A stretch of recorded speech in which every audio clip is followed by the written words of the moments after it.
वृश्चिक राशि वाले बंधुओं, आप सभी का बहुत बहुत स्वागत है, अभिनंदन है आपके अपने वैदिक मंथन भिंड यूट्यूब चैनल में। तो वृश्चिक राशि वालों, ध्यान से समझिए, 15 से 30 अप्रैल भूल कर भी मत जाना इन 3 जगहों पर।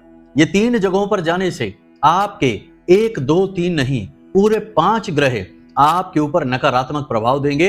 आपका लिया हर फैसला गलत साबित हो जाएगा, आपका मान सम्मान भी चला जाएगा और आपके ऊपर ऐसा कलंक लगेगा, ऐसी बर्बादी जीवन में आएगी कि जिसे आप जीवन भर कभी मिटा नहीं पाएंगे, भुला नहीं पाएंगे। जी हाँ बंधुओं, अंग्रेजी में कहावत है जिसका हिंदी रूपांतरण यह है कि यदि आपका धन चला जाता है तो कुछ भी नहीं गया, सेहत चली जाती है तो बहुत ही कम गया, लेकिन यदि आपका चरित्र चला जाता है तो समझो आपका सब कुछ चला गया।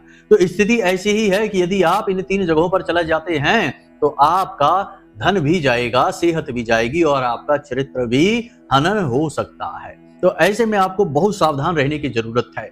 आपको हर एक बात को ध्यान से समझने की जरूरत है जो हम आगे कार्यक्रम में बताने वाले हैं। हम करेंगे सटीक भविष्यवाणियां 15 से 30 अप्रैल तक की, अच्छी और बुरी दोनों ही प्रकार की भविष्यवाणियां एक साथ चलेंगी।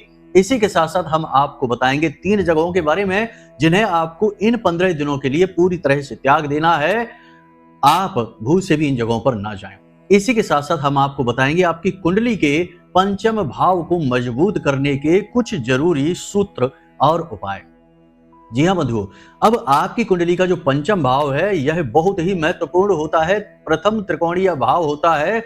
यह आपके ज्ञान, आपके प्रेम, आपकी संतान, आपके द्वारा लिए गए फैसले और आपके जीवन में आने वाली उपलब्धियों को दर्शाता है। तो अब ऐसे में यह बेहद आवश्यक है कि आपकी कुंडली का जो पंचम भाव है यह पूरी तरह से जागृत हो, पॉजिटिव हो, इसकी एनर्जी आपके जीवन में पॉजिटिव रिजल्ट लेकर आ रही हो। क्योंकि कहीं भी यदि आप इसकी एनर्जी को नेगेटिव बना लेंगे कुछ अपनी गलतियों से और कुछ ग्रहों के प्रभाव और दृष्टियों की वजह से, तो आपके जीवन में आप कितना ही मेहनत करना, आपके काम की इज्जत नहीं होगी, आपकी इज्जत नहीं होगी, आपकी भावनाओं की लोग कद्र नहीं करेंगे। आप खूब धन कमाएंगे लेकिन उसका उपयोग नहीं कर पाएंगे। आपके लिए फैसले गलत फैसले साबित होंगे और आप खुद ही अपने रास्ते में रोड़े अटकाते रहेंगे।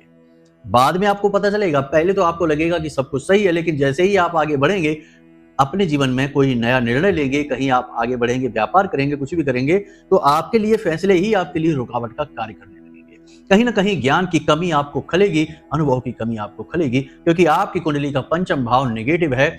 अब हम आपको बताएंगे कि इस पंचम भाव को कैसे पूरी तरह से एक्टिव करना है, किन कार्यों, किन क्रियाओं की ताकत से आप इसे अनुकूल कर पाएंगे। इसी के साथ साथ यदि इस पंचम भाव में किसी नकारात्मक ग्रह की दृष्टि पड़ रही है, जैसे हम कहें पापी ग्रह तो मंगल है या फिर शनि है या राहु है या केतु है, किसी भी ग्रह की दृष्टि पड़ रही है इस पंचम भाव पर, या फिर ये स्वयं ही यहाँ बैठे हैं या कोई नकारात्मक युति बनाकर बैठे हैं किसी नकारात्मक ग्रह के साथ में, तो आप इससे कैसे बचेंगे। जी हाँ बंधुओं, कहने का मतलब यह है कि आज का यह कार्यक्रम ना केवल आपके लिए सटीक भविष्यवाणियां लेकर आया है, बल्कि आपकी कुंडली के कुछ जरूरी सूत्र लेकर आया है, जिससे आप स्वयं ही अपने जीवन में आ रही कई परेशानियों के समाधान निकाल पाएंगे। आपका बुद्धि विवेक इतना तेज हो जाएगा कि आप जो भी निर्णय लेंगे वह सही साबित होगा और आपकी सफलता में एक कदम आगे आपको बढ़ाएगा। आपकी संतानें आपकी बात सुनेंगी, आपके परिवार में शांतिपूर्ण माहौल हो जाएगा और आपका प्रेमी जीवन, दाम्पत्य जीवन बहुत ज्यादा सुखी हो जाएगा। जी हाँ बंधुओं, आज के समय में हम यह देखते हैं कि बहुत सारे पति पत्नी के बीच में विवादित स्थितियां बनी हुई हैं, किसी न किसी बात को लेकर कलह क्लेश मचा ही है। प्रेमियों के बीच भी यही स्थिति बनी हुई है, ना तो प्रेम बचा है, ना ही दाम्पत्य जीवन में सुख बचा है, बस नाम का रिश्ता रह गया है। लोग एक दूसरे की शक्ल भी नहीं देखना चाहते, बात भी नहीं करना चाहते हैं। थोड़ी थोड़ी खटपट से ही बात शुरू होती है और बहुत ज्यादा बात बिगड़ जाती है। यह भी इसी वजह से होता है कि या तो कुंडली का पंचम या सप्तम भाव किसी प्रकार से दूषित हो रखा है और उसे आप अनुकूल कैसे करें इसके विषय में आपको नहीं पता है। तो बस आज का यह सूत्र आपकी कुंडली में और आपके जीवन में खुशियों की गंगा बहाने वाला है और आपके जीवन में एक नए प्राण और नई ऊर्जा को लेकर आने वाला है। बस आपको पूरे चित्त के साथ, धैर्य के साथ इस कार्यक्रम को अंत तक देखना है। और जो बातें हम आपको बताने वाले हैं वे कोई साधारण बातें नहीं हैं। मुफ्त में कोई भी नहीं बताएगा आपको ये बातें, क्योंकि आजकल धन का लेन देन किए बिना कोई 2 कदम भी आगे नहीं बढ़ना चाहता।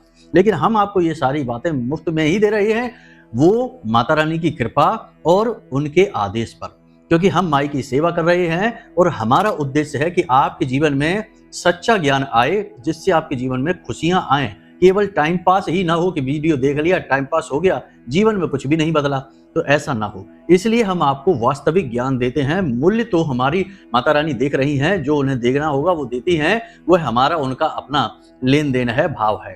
खैर चलिए आगे बढ़ते हैं। कहने का मतलब यह है कि आपको आज का यह कार्यक्रम अंत तक देखना ही पड़ेगा। यहाँ हर एक बात गंभीर है, आपके जीवन से जुड़ी है और आपकी दुख तकलीफ को दूर करने वाली है। देखिए, दो बड़े ग्रह परिवर्तन हुए हैं। एक तो गुरु का जो नक्षत्र परिवर्तन हुआ 10 अप्रैल को, दूसरा सूर्य देवता का राशि परिवर्तन हुआ 14-15 अप्रैल को होने वाला है। यदि आप पहले कार्यक्रम को देख रहे हैं तो 14 अप्रैल को सूर्य का राशि परिवर्तन, मेष राशि में सूर्य देवता जाएंगे, मृगशिरा नक्षत्र में बृहस्पति आ चुके हैं, मंगल का यह नक्षत्र है और इसके देवता चंद्रमा हैं। कहने का मतलब यह है कि यह अनुकूलता है। आपका कुंडली का जो पंचम भाव है उसका जो भाव स्वामी है वह सूर्य है और उसका कारक ग्रह बृहस्पति है। यानी ये दोनों ग्रह आपके लिए पॉजिटिव हो चुके हैं। अब इनकी पॉजिटिव एनर्जी आपको महसूस तब होगी जब आपकी कुंडली का पंचम भाव पॉजिटिव हो और पूरी तरह से सक्रिय हो, तब आपको इनकी पॉजिटिव एनर्जी महसूस होगी, आप जीवन में आगे बढ़ पाएंगे। बंधुओं, बताने के लिए तो बहुत बातें हैं, पूरा दिन गुजर जाएगा आपकी कुंडली का विश्लेषण करते करते और आपके जीवन को नई दिशा देते देते, लेकिन समय का अभाव है तो सब चीजें जल्दी जल्दी चलेंगी, तो जरा ध्यान से सारी चीजों को समझना। अब चलिए अपने मूल विषय को शुरू करते हैं। महामाई को याद करते हुए कमेंट बॉक्स में लिख डालिए पूरे भक्ति भाव के साथ, जय मां भद्रकाली, कृपा करो। महामाई निश्चित तौर पर आपके ऊपर कृपा करेंगी, हमें पूर्ण विश्वास है। बस 3 बार लिखना है, एक बार लिखकर मत रह जाना और आलस बिल्कुल मत करना। और ज्यादा प्रेम मन में उमड़े तो कह देना कि मैं भी माई के परिवार का हिस्सा हूं, इसे भी आप लिख डालना। मन को बहुत अच्छा लगता है जब हम ऐसे भाव देखते हैं। खैर चलिए आगे बढ़ते हैं। अब जरा ध्यान से सुनिए। प्यारे मित्रों, हमारे अत्यंत प्रिय और परम पूज्य अमिताचार्य जी के पास माँ बगलामुखी और माँ भद्रकाली की साधनाओं का वर्षों का अनुभव है और माता रानी की इनके ऊपर पूर्ण कृपा और सिद्धि है।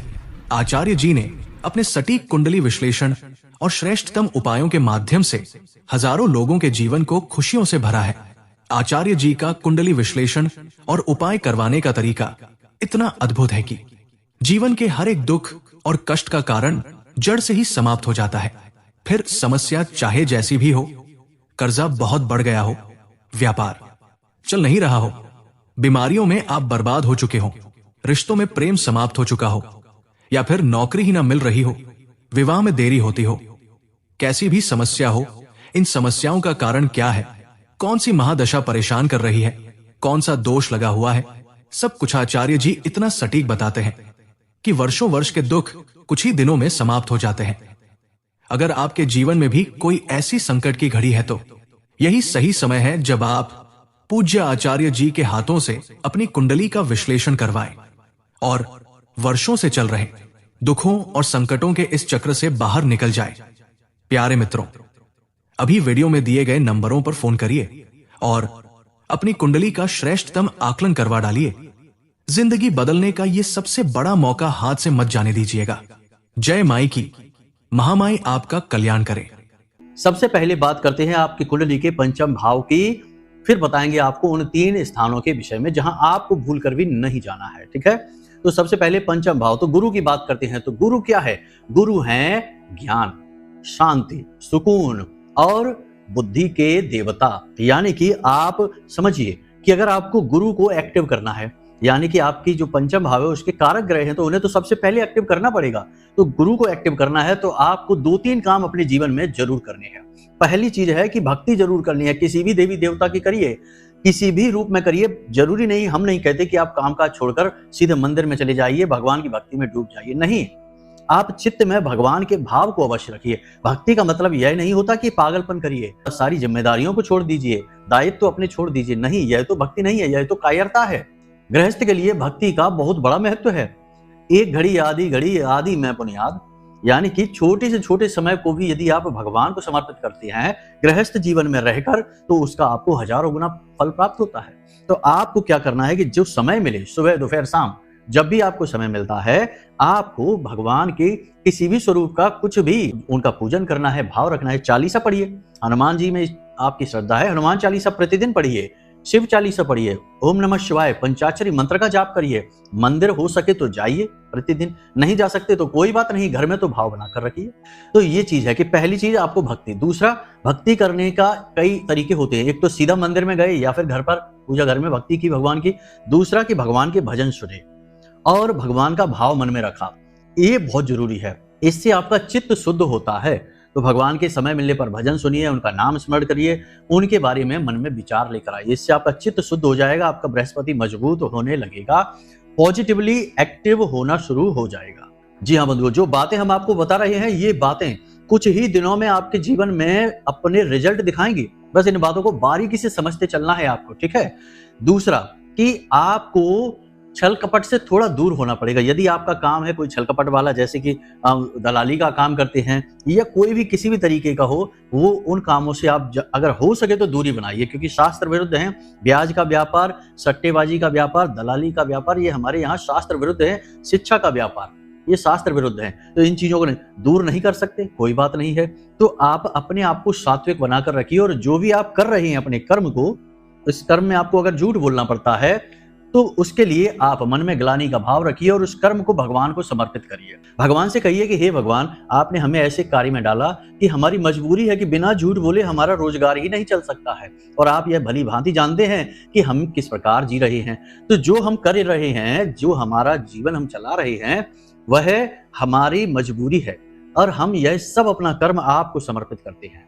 अब जैसे भगवान ने अर्जुन से कहा कि हे अर्जुन, शस्त्र उठाओ और इन सब पे चलाओ, इन सबको मारो, तो वो जो सामने खड़े वो जीव जंतु ही तो थे, इंसान ही तो थे, अर्जुन के रिश्तेदार थे। लेकिन तब भी भगवान ने कहा कि करो, क्योंकि कभी कभी जीवन इस मोड़ पर आ जाता है कि गलत कार्य करना भी मजबूरी हो जाता है। तो ऐसे में जो आप गलत नकारात्मक कार्य यदि कर रहे हैं, वैसे तो नहीं करिए, हम नहीं कहते कि आप करिए, हो सके तो दूरी बनाइए। लेकिन यदि आपको मजबूरी में करना पड़ रहा है, बाद में कभी आप बदल भी लेंगे, लेकिन अभी हाल फिलहाल में उसे भगवान को समर्पित कर दीजिए। कह दीजिए भगवान, आपने ही तो हमें यहाँ डाला है, अब हम क्या करें, हमारी मजबूरी है, हम कुछ समय में ये बदल लेंगे, यदि आपका आदेश होगा तो, कृपा होगी तो।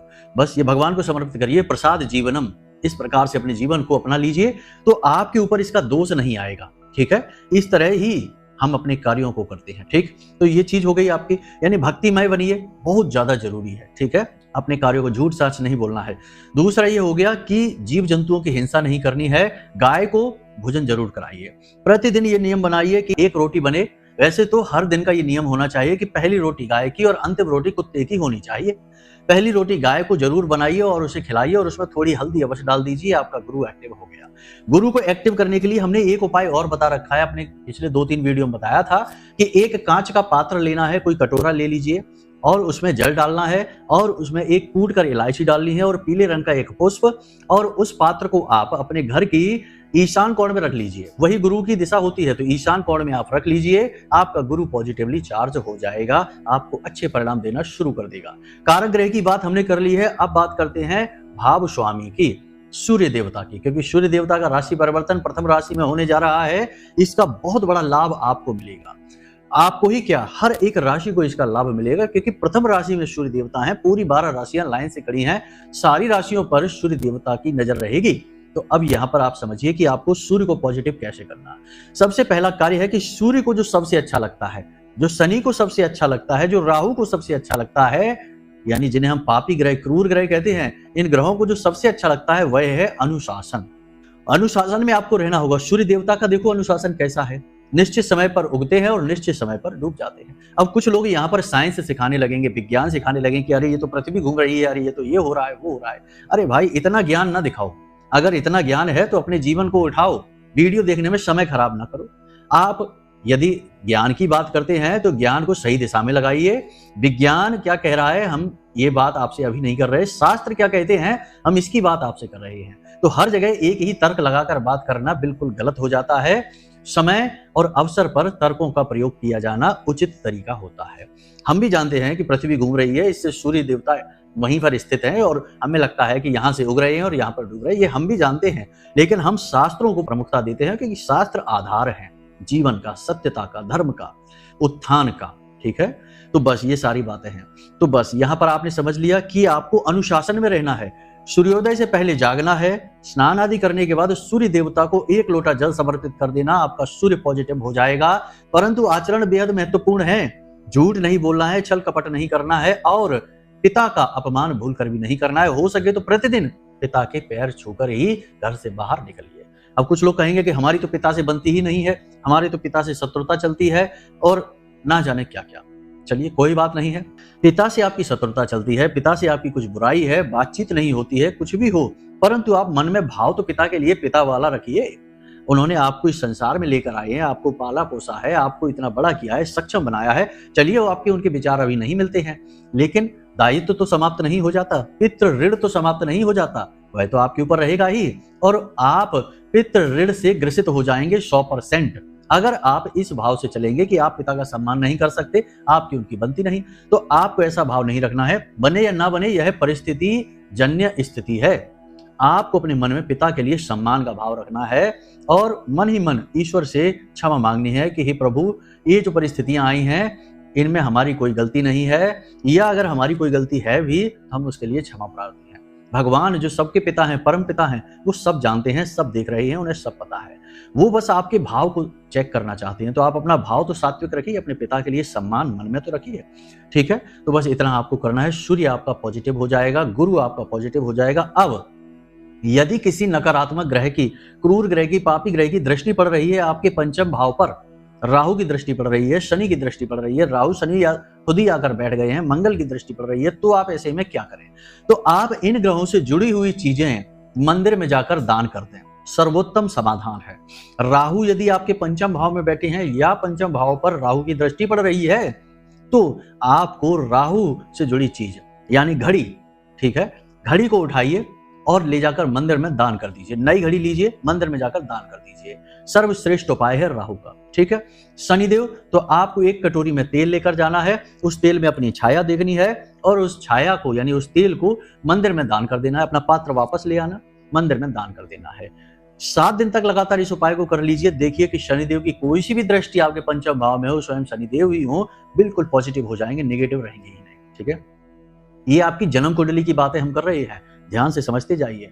मंगल का है तो फिर हनुमान जी के मंदिर में जाइए, हनुमान जी को केले चढ़ाइए और वो केले छोटे बच्चों में बांट दीजिए।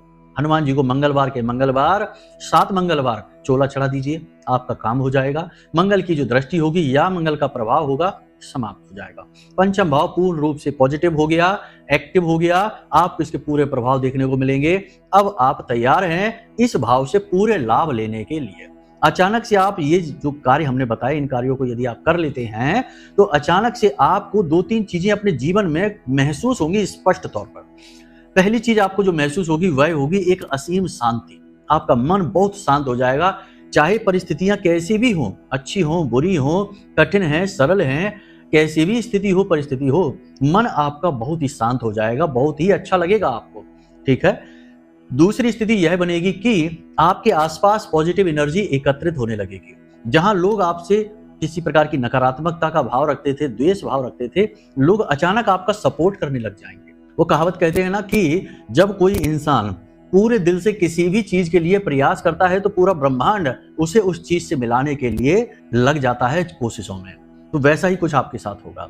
ठीक है, तो आसपास के लोग आपका सपोर्ट करने लगेंगे, समर्थन करने लगेंगे और सबसे महत्वपूर्ण कि आपका बुद्धि विवेक इतना तेज हो जाएगा, इतना सक्षम हो जाएगा कि आप भले बुरे का भेद पता लगा पाएंगे, इंसान को परख पाएंगे, परिस्थितियों का सही अंदाजा लगा पाएंगे और आप निर्णय जो भी लेंगे वे निर्णय आपकी तरक्की में कारक बनेंगे, बाधक नहीं बनेंगे। जी हाँ, तो आप इन कार्यों को करके देखिए, ये बहुत ही जरूरी, बहुत ही महत्वपूर्ण ज्ञान है जो हमने आपको दे दिया है। अब गुरु की पॉजिटिविटी हमेशा आपको चाहिए, तो गले में सोना धारण करिए। नहीं कर सकते तो कोई बात नहीं है, पीले रंग का धागा धारण करिए, बस इतने से भी आपका काम हो जाएगा। गुरु मजबूत रहेंगे, पंचम भाव के आपको पूर्ण प्रभाव महसूस होंगे जीवन में। यहां तक सारी बातें आपने समझ ली हैं। अब कुछ चीजें ध्यान से समझिए। 3 स्थानों के विषय में चर्चा करने जा रहे हैं। सबसे पहला स्थान शमशान घाट। आपको नहीं जाना है, किसी कीमत पर नहीं जाना है।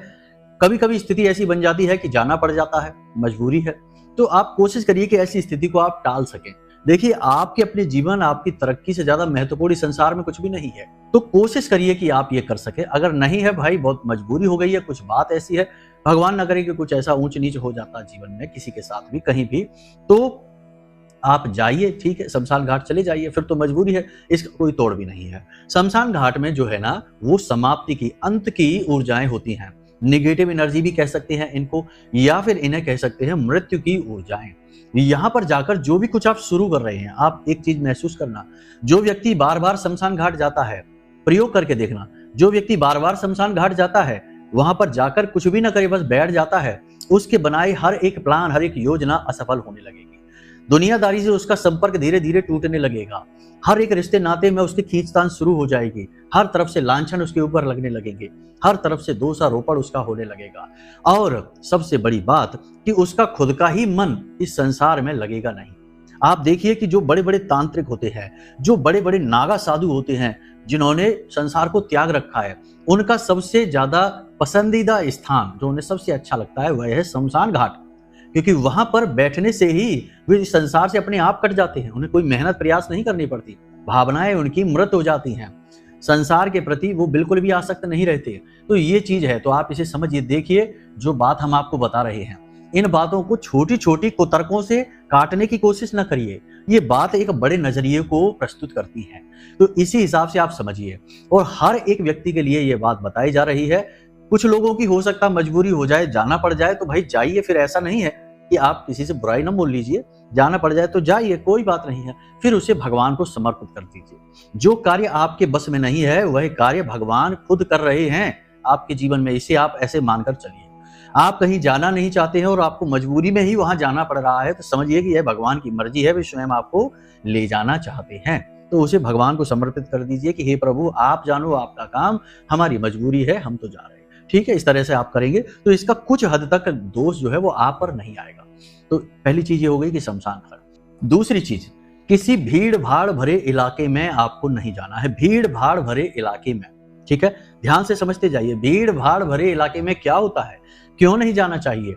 जब आप किसी ऐसे स्थान पर जाते हैं जहां बहुत ज्यादा भीड़ भाड़ होती है, बेशक वह तीर्थ स्थल ही क्यों ना हो, तो आप देखेंगे कि अचानक से वहां हादसे हो जाते हैं। अचानक से वहां ऐसी घटनाएं हो जाती हैं जिनके बारे में सोचा भी नहीं जा सकता कि अरे ऐसा यहां कैसे हो सकता है। कुंभ का उदाहरण देख लीजिए कि कैसा पवित्र स्थल, जहां की स्वर्ग से आत्माएं उतर कर आती हैं कुंभ स्नान करने के लिए, ऐसी स्थली पर भी कैसा हादसा हो गया भीड़ ज्यादा होने की वजह से। प्राचीन काल में जब ये परंपराएं बनी थी, ये रिवाज बने थे, ये योग बने थे, उस समय पर इतनी भीड़ भाड़ नहीं हुआ करती थी। लेकिन अब तो जन सैलाब आता है, लोग टूट पड़ते हैं पागलों की तरह। भाव चाहे जाने या ना जाने, लेकिन सोशल मीडिया के लिए, फोटो खिंचवाने के लिए ही तीर्थ स्थलों का प्रयोग कर रहे हैं। अपने आप को नकली भक्त दिखाने के लिए दुनिया भर की भीड़ जा रही है और मंदिर में भगवान के दर्शन करने की कोई रुचि नहीं है। वहां भगवान के बगल से खड़े होकर सेल्फी खिंचवाने में रुचि है। तो अब ऐसे में होता यह है कि बहुत ज्यादा नेगेटिव एनर्जी इकट्ठी हो जाती है। राहु बुरी तरीके से एक्टिव हो जाता है, और जब राहु एक्टिव होता है तो तुरंत एक विस्फोट होता है, एक नकारात्मकता उत्पन्न होती है, और वह किसी न किसी दुर्घटना हादसे को करवा देती है। अगर यह नहीं होता तो दूसरा यह होता है कि जो इंसान ऐसे स्थान पर जाते हैं, कुछ समय के लिए उनका चित्त भंग हो जाता है, पूरी तरह से नेगेटिव हो जाता है, और राहु उनकी बुद्धि पर हावी हो जाता है। ये आप समझ लीजिए, देख लीजिए। बहुत सारे लोग ऐसे हैं, देखिए हम हर एक की बात नहीं करते हैं, बहुत सारे लोग ऐसे हैं जो ये शिकायत करते हैं कि जब भी वो किसी बड़े तीर्थ स्थल पर होकर आते हैं जहां बहुत अधिक भीड़ भाड़ थी, बहुत ज्यादा शोर शराबा था, तो वहां से लौट कर आने के बाद वे बीमार हो जाते हैं। आपने भी ये बात कभी महसूस की होगी, कभी आप गए होंगे तो आप इस चीज को थोड़ा सा विचार करके देखना। हम आपको आपका मनोबल नहीं गिरा रहे हैं, हम भी धर्म से जुड़े हैं, माँ माई से जुड़े हैं, उनकी सेवा करते हैं, उनकी वंदना करते हैं, लेकिन हम आपको वास्तविकता बता रहे हैं। तो दिन के दिन न जाइए, किसी अन्य दिन चले जाइए। भगवान तो वही है, उनका स्वरूप वही है, स्थान भी वही है। जब भीड़ ना हो तब आप चले जाइए। एक ही दिन पर सभी लोग टूट पड़ते हैं, तो इससे राहु एक्टिव हो जाता है। अगर आपके साथ कोई हादसा नहीं होगा तो आप बीमार हो ही जाएंगे, आपका मन खराब हो ही जाएगा, और लंबे समय तक आपका दिमाग शून्य अवस्था में रहेगा। आपको नए विचार नहीं आएंगे, अपने ही काम में मन नहीं लगेगा। तो दूसरा स्थान यह है कि आपको यहाँ भीड़ भाड़ भरे इलाके में बिल्कुल भी नहीं जाना है। तीसरा बड़ा विचित्र है, लेकिन आप ध्यान से समझिए। सोशल मीडिया पर आपको ज्यादा नहीं जाना है। सोशल मीडिया भी राहु है। ठीक है, और राहु अभी बुध और शुक्र को साथ लेकर बैठा हुआ है, इसे आप ध्यान से समझिए। तो सोशल मीडिया पर आपको नहीं जाना है। कुछ लोग हमने देखे हैं जो पल प्रतिपल की खबर सोशल मीडिया पर डालते रहते हैं, अलग अलग तमाम प्लेटफॉर्म है। जरा सी बात हुई, खाना कहीं खा रहे हैं, फोटो खींच के सोशल मीडिया पर जा रहा है। कोई भी बर्थडे है, एनिवर्सरी है, कुछ भी है, जन्मोत्सव वगैरह है, सारा का सारा डाटा, हर एक फोटो सोशल मीडिया पर जा रही है। और अगले ही दिन से घर में झगड़े शुरू हो जाते हैं। पति पत्नी की एनिवर्सरी की आज फोटो डाली है, 2 दिन बाद उनमें ही झगड़ा हो रहा है, उनमें ही बन नहीं रही है, और तमाम तरीके की नकारात्मकताएं हैं। तो सोशल मीडिया पर आपको नहीं जाना है, ठीक है। 2 तरीके से, एक तो सोशल मीडिया पर खुद की फोटो वगैरह ज्यादा अपलोड नहीं करनी है, ज्यादा से ज्यादा सोशल मीडिया पर अपने आप को नहीं पहुंचाना है, लोगों की नजर में नहीं चढ़ना है। नजर में आने से ही तो नजर लगती है, तो सोशल मीडिया से थोड़ा दूर रहना है। दूसरा कि अपना समय सोशल मीडिया पर खर्च नहीं करना है, क्योंकि आजकल यह बहुत ज्यादा चल रहा है, एक बीमारी जैसा हो चुका है कि लोग जरा सा भी समय मिलता है फोन निकाल लेते हैं और उसमें देखने में लग जाते हैं। 1-1 मिनट की, आधे मिनट की वीडियो दुनिया भर की हैं, अनंत वीडियो है, अपार वीडियो है, देखते देखते घंटों गुजार देते हैं और फिर कहते हैं कि अरे हमें देर हो गई, अब तो हमें ऑफिस जाना है, अब तो हमें स्कूल जाना है, हमारी कोचिंग लेट हो गई, ये हो गया वो हो गया, फिर जल्दबाजी मचाते हैं। तो अब ऐसे कैसे कामयाबी मिलेगी? सोशल मीडिया राहु है, राहु अपने आप में उलझा देता है, माया रच देता है। तो माया आपके आसपास ऐसी रची गई है कि इससे आपको बचना है, तो सोशल मीडिया पर आपको कम से कम समय खर्च करना है। इसी के साथ साथ जहां धर्म का दुष्प्रचार हो रहा है, भगवान को उल्टे सीधे कहा जा रहा है, मजाक उड़ाया जा रहा है, धार्मिक पुस्तकों का, धर्म गुरुओं का और धार्मिक स्थलों का जहां अपमान हो रहा है, वहां पर आपको नहीं जाना है। इसी के साथ साथ आपको जहां मांसाहार हो रहा है, शराब पी जा रही है, गलत आचरण हो रहे हैं, ऐसी जगहों पर भी नहीं जाना है। ये शुभ समय की शुरुआत है, इसे शुभ तरीके से लेकर चलिए, आपका उद्धार हो जाएगा, निश्चित है यह बात। सारी बातें जो हमने आपको बताई हैं, इन्हें अपने जीवन में उतारिए और चमत्कार अपने जीवन में खुद होते हुए देखिए। यदि हमारी वाणी थोड़ी सी कठोर हो गई हो तो इसके लिए हम क्षमा प्रार्थी हैं, लेकिन कुछ लोगों की हठ बुद्धि यानी कि ढीठता को देखकर हमें थोड़ा सा बुरा लग जाता है, इसलिए हम ऐसी बात भी कह देते हैं, तो अपना गुरु मानकर क्षमा कर देना। चलिए बंधुओं, आज के कार्यक्रम को यहीं विराम देते हैं। उम्मीद करते हैं कि सारी बातें आपको जीवन में आगे ही बढ़ाएंगी, आपकी तरक्की ही लेकर आएंगी आपके जीवन में, और महामाई की कृपा और आशीर्वाद भी आप तक लेकर आएंगी, पहुंचाएंगे। तो आज के इस कार्यक्रम को विराम देते हैं। यदि कोई मन में प्रश्न उठे या फिर कुंडली विश्लेषण कराना है तो नंबर हमने वीडियो में दे रखा है, इन नंबरों पर आप फोन करिए। आपकी कुंडली का विश्लेषण हम स्वयं करके आपको पकड़ा देंगे। आपके जीवन में क्यों रुकावटें हैं, उनकी समाधान क्या है, तरक्की क्यों रुकी हुई है, दुख क्यों है, सारे कारण, दोष जो भी है सारे बताकर और उनके श्रेष्ठ समाधान आपको हम दे देंगे। फिर आपका उद्धार क्यों नहीं होगा भला? जब रुकावट हट गई तो जीवन में तो खुशियां आएंगी ही आएंगी। हजारों लोगों के आ चुकी हैं तो आपके भी आएंगे। तो चलिए बंधु, हमेशा हंसते रहिए, मुस्कुराते रहिए, सकारात्मक रहिए और महामाई पर अपनी आस्था और विश्वास जरूर बनाकर रखना, क्योंकि आपका उद्धार तो वहीं से होना है। तो चलिए प्रेम से बोलिए जय माई की। महामाई आपका कल्याण करेंगी। धन्यवाद। हमारे प्रिय और परम पूज्य आचार्य जी ने अपनी साधनाओं के अनुभवों पर आधारित शक्तिशाली उपाय और क्रियाओं के माध्यम से हजारों लोगों के जीवन को पूरी तरह से बदला है। आचार्य जी के द्वारा बताया गया हर एक उपाय इतना सटीक और कारगर होता है कि जो भी इसे पूरे भाव के साथ कर लेता है उसे साक्षात महामाई की कृपा और आशीर्वाद प्राप्त हो जाती है। इसलिए निसंकोच इन उपायों को पूरे भाव के साथ करिए, आपका कल्याण होगा। जय माई की।